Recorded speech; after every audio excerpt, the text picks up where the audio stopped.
Hello everyone and welcome back to a new video. In this video, I'm gonna show you guys how you can enable game sharing on the PlayStation 5. So if you guys want to learn how to do it, just follow the steps that I'm gonna show you.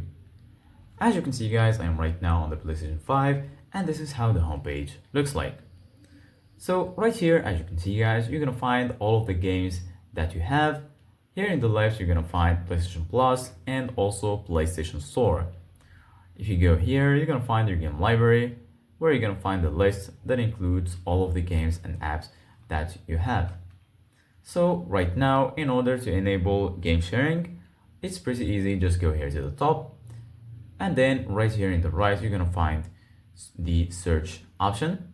Here you're gonna find settings, and right here you're gonna find your profile icon. So once you're here, just go ahead and click on settings. And then once you're here in the settings, right now, go ahead and click on users and account. And then once you click on users and account, you're gonna be right here. So basically guys, right here, you're gonna find account, family, privacy, linked services, authorized apps, and right here, you're gonna find other. Here, if you click on other, you're gonna find console sharing and offline play, restore licenses, and the option to sign out. So right now, go ahead and click on console sharing and offline play.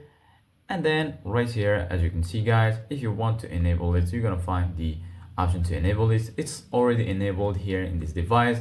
That's why I have the option to disable it.